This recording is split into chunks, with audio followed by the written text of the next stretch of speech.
Episode തുടക്കത്തിൽ നമ്മൾ കാണുന്നത് ഐ ഓഫ് ദ മിഡ്നൈറ്റ് സണ്ണിന്റെ ഹൈഡൌട്ടിലോട്ട് വരുന്ന റോയൽ നൈറ്റിനെയാണ്. അവരുടെ ഹൈഡൌട്ടിന്റെ ഒരു 3D ബ്ലൂ പ്രിന്റ് കിട്ടിയത് കൊണ്ട് തന്നെ ഇനി എങ്ങനെ അറ്റാക്ക് ചെയ്യണമെന്ന് അവർ പ്ലാൻ ചെയ്യുന്നു. ഇതിന്റെ സെന്ററിലോട്ട് പോകുമ്പോൾ നിങ്ങൾക്ക് നേരെ വരുന്ന എല്ലാ തടസ്സത്തിനെയും നിങ്ങൾക്ക് ഇല്ലാതാക്കാം. അത് നിങ്ങൾ തിരഞ്ഞെടുക്കുന്ന ഏത് വിധത്തിലുമാകാം. അങ്ങനെ ഗ്രാവിറ്റോ സ്റ്റോൺസ് എന്ന വളരെ പവർഫുൾ ആയിട്ടുള്ള മാജിക് റീജിയനിലെ ഫ്ലോട്ടിംഗ് ഡഞ്ചൻ അവർ ആക്രമിക്കുന്നു. റോയൽ നൈറ്റിലെ എല്ലാവരുടെയും ലക്ഷ്യം ഐ ഓഫ് ദ മിഡ്നൈറ്റ് സണ്ണിന്റെ തലവനായ ലിച്ചിനെ ഇല്ലാതാക്കുക എന്നുള്ളതായിരുന്നു.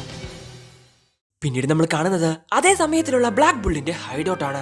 എന്തോ ഒരു ന്യൂസുമായി ഒരു മൂങ്ങ അങ്ങോട്ട് വരുന്നു. ക്യാപ്റ്റൻ യാമി അത് വായിച്ചു നോക്കുന്നു. നിങ്ങൾ എങ്ങോട്ടാ പോകുന്നേ യാമി സാർ? ലാംഗ്രിസിന്റെ കാര്യത്തിൽ ക്ഷമ ചോദിക്കാൻ വില്യം ആഗ്രഹിക്കുന്നു. അതിനുവേണ്ടി ഗോൾഡൻ ടൗണിന്റെ ഹെഡ്ക്വാർട്ടേഴ്സിലോട്ട് വരാനാണ് ഈ ലെറ്ററിൽ പറഞ്ഞിരിക്കുന്നത്. അതിൽ കൂടുതലൊന്നും ഇതിൽ എഴുതിയിട്ടില്ല. പക്ഷെ നമ്മളോട് ക്ഷമ ചോദിക്കാൻ അവൻ ഇങ്ങോട്ടല്ലേ വരണ്ടേ? എന്തായാലും ഒന്ന് പോയി നോക്കിയേക്കാം. അങ്ങനെയെങ്കിൽ ഞാൻ മെറിനെ കാണാൻ പോക്കോട്ടെ. ഇല്ല, എന്തെങ്കിലും തരത്തിലുള്ള മിഷൻ വന്നാലോ? നീ എങ്ങോട്ടും പോവണ്ട.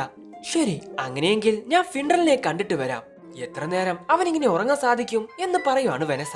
എന്നാ അപ്പോഴാണ് ഞാൻ ട്രെയിനിങ്ങിന് പോവാ എന്ന് പറഞ്ഞ് മാഗ്ന അങ്ങോട്ട് വരുന്നത്. അങ്ങനെയെങ്കിൽ ഞാൻ പോയി ഡെലീഷ്യസ് ആയിട്ടുള്ള ഫുഡ് എന്തെങ്കിലും കിട്ടുമെന്ന് നോക്കട്ടെ. എനിക്ക് അധികം നേരം കാത്തിരിക്കാൻ പറ്റില്ല എന്ന് ചാർമിനും പറയുന്നു. ഓ, നിങ്ങൾ പോയി പെട്ടെന്ന് എന്നെ തിരിച്ചു വരണേ. അതെ, ഞാൻ നിങ്ങളെ ഒരുപാട് മിസ് ചെയ്യും. ശരി, നമ്മുടെ ഈ ഹൈഡൌട്ട് നന്നായി നോക്കിക്കൊള്ളണം. കള്ളന്മാർക്കും ഇതിലൊരു കണ്ണുണ്ട്. അങ്ങനെ അവർ 3 പേരും പുറപ്പെടുന്നു. ഹേയ് വെനസ, ഫിൻഡറിൽ എങ്ങനെയുണ്ടെന്ന് ചോദിക്കാൻ മറക്കരുത് എന്ന് പറഞ്ഞ് ക്യാപ്റ്റൻ യാമിയും പുറപ്പെടുന്നു. അങ്ങനെ അവർ 3 പേരും 3 വഴിക്ക് പോകുവാണ്. ചാർമിനാണെങ്കിൽ തന്റെ ഷീപ്പുകളെ ഉപയോഗിച്ച് ഒരു രാജകുമാരിയെ പോലെയാണ് പോകുന്നത്. പിന്നീട് നമ്മൾ കാണുന്നത് തന്റെ സിസ്റ്ററായ മറിയുടെ രൂപത്തിൽ ഒരു ടോയ് ഉണ്ടാക്കുന്ന ഗൗച്ചിനെയാണ്. എഗ്രീപ്പയും ഗ്രേയും ഒന്നും ചെയ്യാതെ അവന്റെ മുമ്പിലിരിക്കുന്നത് അവൻ അത്ര ഇഷ്ടപ്പെടുന്നില്ല. നമുക്കെന്തെങ്കിലും സംസാരിച്ചാലോ എന്ന് എഗ്രീപ്പ അവനോട് ചോദിക്കുന്നു. പക്ഷേ അവൻ അത് കൂട്ടാക്കുന്നില്ല. നമുക്കെന്തെങ്കിലും മിഷൻ വന്നാൽ അത് ഞാൻ നോക്കിക്കോളാം. നിങ്ങൾ 2 പേരും നിങ്ങളുടെ റൂമിൽ പോയി വിശ്രമിക്കുക. ഇല്ല, എന്റെ രൂപത്തിൽ എല്ലാവരുടെയും മുമ്പിൽ നിൽക്കാൻ എനിക്ക് നാണം തോന്നുന്നു. പക്ഷെ ഇവരെല്ലാവരും എന്റെ ഫ്രണ്ട്സ് ആണ്. ഇവരുടെ മുമ്പിലെങ്കിലും ഞാൻ എന്റെ യഥാർത്ഥ രൂപത്തിൽ നിൽക്കണ്ടേ എന്ന് പറഞ്ഞ് ടെൻഷൻ ആവുകയാണ് ഗ്രേ. എന്നാൽ എഗ്രീപ്പയുടെ സങ്കടം അതൊന്നുമല്ല. അണ്ടർ വാട്ടർ ടെമ്പിളിലും സ്റ്റാർ ഫെസ്റ്റിവലിലും തന്റെ ഫ്രണ്ട്സുമായിട്ട് കൂടുതൽ ഇന്ററാക്ട് ചെയ്യാൻ അവനെ കൊണ്ട് സാധിച്ചില്ല. എന്തായാലും ഇപ്പോഴെങ്കിലും ഞാൻ ഇവരുമായി ഒരു ബോണ്ട് ഉണ്ടാക്കും എന്ന് പറഞ്ഞ് സങ്കടപ്പെടുവാണ് അവൻ. ഓ, നിങ്ങൾ ഇവിടെ ഇരിക്കുന്നതുകൊണ്ട് എന്റെ ചക്കരയുടെ ഡോൾ ഉണ്ടാക്കാൻ എന്നെ കൊണ്ട് സാധിക്കുന്നില്ല. ഞാൻ എന്റെ റൂമിലോട്ട് പോകുക എന്ന് പറഞ്ഞ് എഴുന്നേക്കുവാണ് ഗൗച്ചി. ഗൗച്ചിക്ക് ഡോളുകൾ ഒരുപാട് ഇഷ്ടമാണെന്ന് എനിക്കറിയാം. അതുകൊണ്ട് എന്റെ ശേഖരം ഞാൻ നിങ്ങൾക്ക് കാണിച്ചു തരാം എന്ന് പറഞ്ഞ് അവനുണ്ടാക്കിയ ഡോളുകളെ കാണിച്ചു കൊടുക്കുവാണ് എഗ്രീപ്പ. ബ്ലാക്ക് ബുൾസിലെ എല്ലാ മെമ്പേഴ്സിനെയും അവൻ അവന്റെ കൈ കൊണ്ട് ഉണ്ടാക്കിയിട്ടുണ്ട്. വളരെ സ്കേറി ആയിട്ടുള്ള ഡോളുകളെ കണ്ട് ക്യൂട്ടാണെന്ന് പറഞ്ഞ് അവൻ അവൾക്ക് കാണിച്ചു കൊടുക്കുന്നു. ഇത് കണ്ട് പേടിച്ചു പോവുകയാണ് ഗ്രേ. ഹേയ്, ഇതൊന്നും കണ്ടിട്ട് എനിക്ക് അത്ര വലിയ സംഭവമായിട്ട് തോന്നുന്നില്ല. നീ സുഹൃത്തുക്കളെ ഉണ്ടാക്കാൻ ശ്രമിക്കുവാണെങ്കിൽ കുറഞ്ഞത് അവരെ കാണുമ്പോ ഒന്ന് ചിരിക്കുകയെങ്കിലും ചെയ്യണം. ഇത് കേട്ട് അവൻ ചിരിച്ചു കാണിച്ചു കൊടുക്കുവാണ്. പക്ഷെ അവന്റെ ചിരി കണ്ട് നിലവിളിക്കുവാണ് ഗ്രേ. ശരി, ഞാനൊന്ന് ബാത്റൂമിൽ പോയിട്ട് വരാം. ഇതിലൊന്നും തൊട്ടുപോകരുത്, മനസ്സിലായല്ലോ? ഇന്ന് ബാത്റൂം എവിടെയാ എന്ന് ചോദിക്കുവാണ് ഗൗച്ചി. 2nd ഫ്ലോറില് വലതുവശത്താ എന്ന് എഗ്രീപ്പയും പറയുന്നു. സോ ബ്ലാക്ക് ബുൾ ഹൈഡൌട്ടിന്റെ ലേഔട്ട് എപ്പോഴും ഇങ്ങനെ മാറിക്കൊണ്ടേയിരിക്കും. പക്ഷെ അതിന് കാരണം എന്താണെന്ന് ഇവർക്ക് ഇതുവരെ മനസ്സിലായിട്ടില്ല. അതെ, ഞാൻ ഇങ്ങോട്ട് വന്നത് മുതൽ ഇവിടെ ഇങ്ങനെ തന്നെയാ. ഇതൊരു തരം മാജിക് ആണെന്ന് എനിക്കറിയാം. പക്ഷെ അത് എന്തിനാണെന്ന് മാത്രം മനസ്സിലാകുന്നില്ല. വെനസയും ചാർമിനും മിസ്റ്റീരിയസ് ആയിട്ടുള്ള എന്തോ ഈ വീട്ടിൽ കണ്ടെന്ന് പറഞ്ഞിട്ടുണ്ടായിരുന്നു. അതോ ഇതും തമ്മി എന്തെങ്കിലും ബന്ധം കാണുമോ? അതെ, ഞാൻ വെള്ളം അടിച്ച് കിളി പോയിട്ട് പറയുന്നതല്ല. ഇവിടെ എന്തോ ഒരു പ്രേതമുണ്ട്. അതെ, പ്രേതം. ഒരു പക്ഷേ നമ്മൾ വിചാരിക്കുന്നത് പോലെ അതൊരു സ്പെല്ലായിരിക്കില്ല. വെനസ പറഞ്ഞതുപോലെ ഒരു പ്രേതമായിരിക്കും. ഹേയ്, ഇതൊരു തമാശയല്ല, എനിക്ക് ശരിക്കും പേടിയാവുന്നുണ്ട് കേട്ടോ എന്ന് പറഞ്ഞ് തിരിഞ്ഞു നോക്കുന്ന ഗ്രേ കാണുന്നത് ഒരു വലിയ സോംബിനെയാണ്. പെട്ടെന്നാണ് അവരുടെ ഡോറും ജനാലയെല്ലാം തല്ലിപ്പൊളിച്ച് സോംബീസ് അങ്ങോട്ട് വരുന്നത്. ഇത് കണ്ട് അവർക്ക് 3 പേർക്ക് ഒന്നും തന്നെ മനസ്സിലാവുന്നില്ല. സോ ബ്ലാക്ക് ബുള്ളിന്റെ ഹൈഡൌട്ട് മുഴുവനായിട്ടും അവർ വളഞ്ഞിരിക്കുന്നു. അയ്യോ, ഇവരൊക്കെ എന്റെ യഥാർത്ഥ രൂപം കാണില്ലേ? എനിക്ക് നാണം വരുന്നു. ഡേയ്, നാണം കാണിക്കേണ്ട സമയമല്ലേ ഇത്. ഇതൊരു ട്രാപ്പാ. ഒരു പക്ഷേ ഇവരെല്ലാം എന്റെ ഫ്രണ്ട്സ് ആവാൻ വന്നതായിരിക്കോ? ഡേയ്, മിണ്ടാണ്ടിരിക്കുക. ഇവര് നമ്മളെ അറ്റാക്ക് ചെയ്യാൻ വന്നതാ. ഇത് യുദ്ധത്തിനുള്ള സമയമാ എന്നവൻ പറയുന്ന സമയത്താണ് അവനുണ്ടാക്കിയ ആ ഡോൾ സോംബി തട്ടി അങ്ങ് മറിക്കുന്നത്. നീ എന്താടാ ചെയ്തേ? സോ അപ്പോഴാണ് നമ്മൾ ആ കാഴ്ച കാണുന്നത്. ബ്ലാക്ക് ബുള്ളിന്റെ ഹൈഡൌട്ട് അറ്റാക്ക് ചെയ്യാൻ വന്നത് ഐ ഓഫ് ദ മിഡ്നൈറ്റ് സണ്ണിലെ മെമ്പേഴ്സ് ആയിട്ടുള്ള സാലിയും റേഡിസും വാൾട്ടോസും ആയിരുന്നു. ബ്ലാക്ക് ബുള്ളിന്റെ ഹൈഡൌട്ട് തീർച്ചയായിട്ടും ഇത് തന്നെയായിരിക്കും. എന്റെ കളിപ്പാട്ടങ്ങളെ ഇവിടെ കളിപ്പിക്കാൻ ഞാൻ തയ്യാറായി കഴിഞ്ഞിരിക്കുന്നു. അതെ, ഇവരിൽ പുതിയ പരീക്ഷണങ്ങൾ നടത്താൻ എനിക്ക് കൊതിയാകുന്നു. അപ്പോഴാണ് അവരാ കാഴ്ച കാണുന്നത്. അവരങ്ങോട്ടയച്ച സോംബീസിനെ ആരോ അറ്റാക്ക് ചെയ്യുന്നു. ഇത് കണ്ട് അതിശയത്തോടെ നോക്കുവാണ് സാലി. ഞങ്ങളെ അറ്റാക്ക് ചെയ്യാൻ ശ്രമിച്ചത് ആരുടെ മണ്ടത്തരമാണെന്ന് ഞങ്ങൾക്കറിയില്ല. എന്നാ ഇനി ഒരുത്തനെയും ഞങ്ങൾ വെറുതെ വിടില്ല. ഓ വന്നോ? ഒന്നിനും കൊള്ളാത്ത മാജിക് നൈറ്റ്സ്. ഓ വീണ്ടും നിങ്ങളോ? ഹേയ് നിനക്ക് ഇവരെ അറിയോ എന്ന് ചോദിക്കുവാണ് എഗ്രിപ്പ. അതെ, ഇവരാണ് the eye of the midnight sun എന്ന് പറയുന്ന ആ ടെറർ ഗ്രൂപ്പ്. ഹേയ് നിങ്ങൾക്ക് എന്ത് വേണം? വീണ്ടും അടിയുണ്ടാക്കാൻ വേണ്ടി വന്നതാണോ? ഇവിടെയുള്ള ഈ സോംബീസിനെ നീയാണ് കൺട്രോൾ ചെയ്യുന്നതെന്ന് എനിക്ക് മനസ്സിലായി. അങ്ങനെയാണെങ്കിൽ നീയാണല്ലേ ആ റേഡീസ്? മനസ്സിലാക്കി കളഞ്ഞു. ഞങ്ങൾ ഇങ്ങോട്ട് ഒരു സാധനം അന്വേഷിച്ചു വന്നതാ. അതിനെപ്പറ്റി ഒരുപക്ഷെ നിങ്ങൾക്കറിയില്ലായിരിക്കാം, പക്ഷേ അതിവിടെയുണ്ട്. ഈ ചെറിയ ഹൈഡൌട്ടിനെയും നിങ്ങളെയും ഇല്ലാതാക്കുന്ന എങ്ങനെയാണെന്നും ഞങ്ങൾ ഇപ്പോ കാണിച്ചു തരാം. ആദ്യം ആരാ ഇല്ലാതാവാൻ പോകുന്നതെന്ന് ഞാനാണ് കാണിക്കാൻ പോകുന്നത്. Mirror magic, reflect refrain, gel magic, sticky salamander. So ഗൗച്ചിയുടെ ആ സ്പെൽ അവർക്ക് നേരെ ഭരിക്കില്ലെന്നുള്ള കാര്യം അവന് മനസ്സിലാക്കുന്നു. ഹേയ് ഗൗച്ചി എന്നല്ലേ നിന്റെ പേര്? എനിക്ക് നിന്നെ അറ്റാക്ക് ചെയ്യാൻ തീരെ താല്പര്യമില്ല.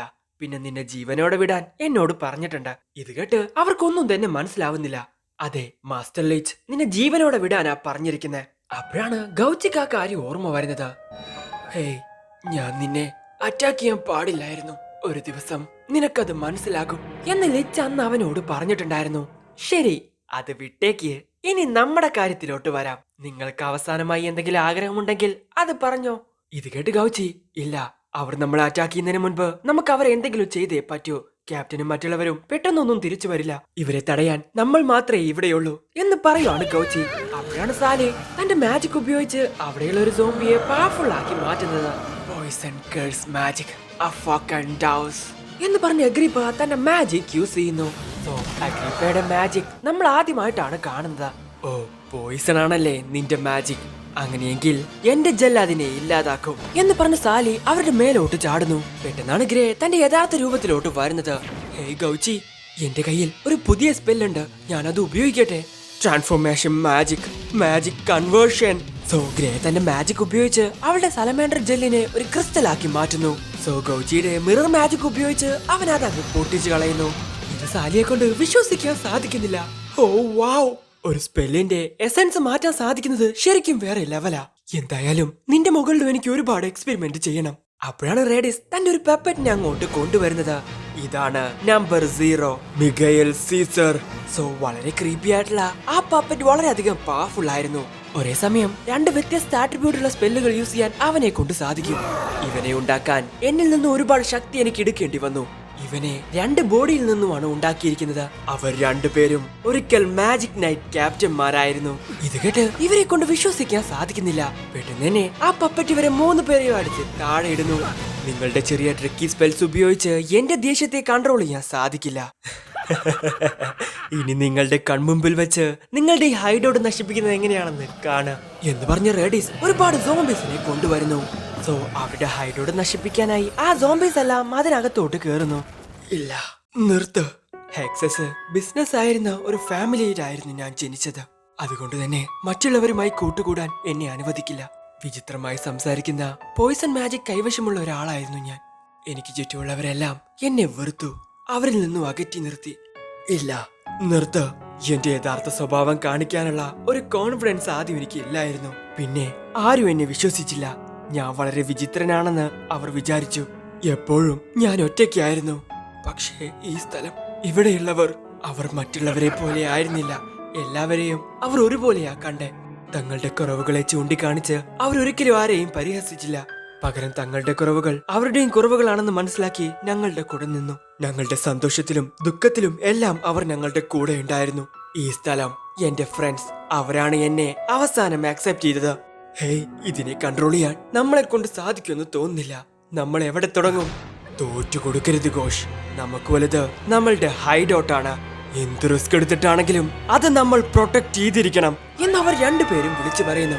ഓ, അപ്പോ നിങ്ങൾക്ക് നല്ല ശബ്ദത്തിൽ സംസാരിക്കാൻ അറിയാവല്ലേ? കമോൺ ഗായ്സ്, ഇതെന്റെ മറിക്ക് വേണ്ടിയല്ല, എന്റെ കൂടെ ഉണ്ടാവണമെന്ന് ആഗ്രഹിക്കുന്ന എന്റെ ഫ്രണ്ട്സിന് വേണ്ടി. ഇനി ക്യാപ്റ്റൻ തിരിച്ചു വരുമ്പോൾ ഈ സ്ഥലം ഇതുപോലെ ഇല്ലെങ്കിൽ അവർ എന്ത് ചെയ്യുമെന്ന് നമ്മളെ കൊണ്ട് പറയാൻ സാധിക്കില്ല. ഓ, നിങ്ങൾ എഴുന്നേറ്റോ? പക്ഷെ ഇനിയൊരിക്കലും നിങ്ങൾക്ക് എഴുന്നേക്കാൻ സാധിക്കില്ല.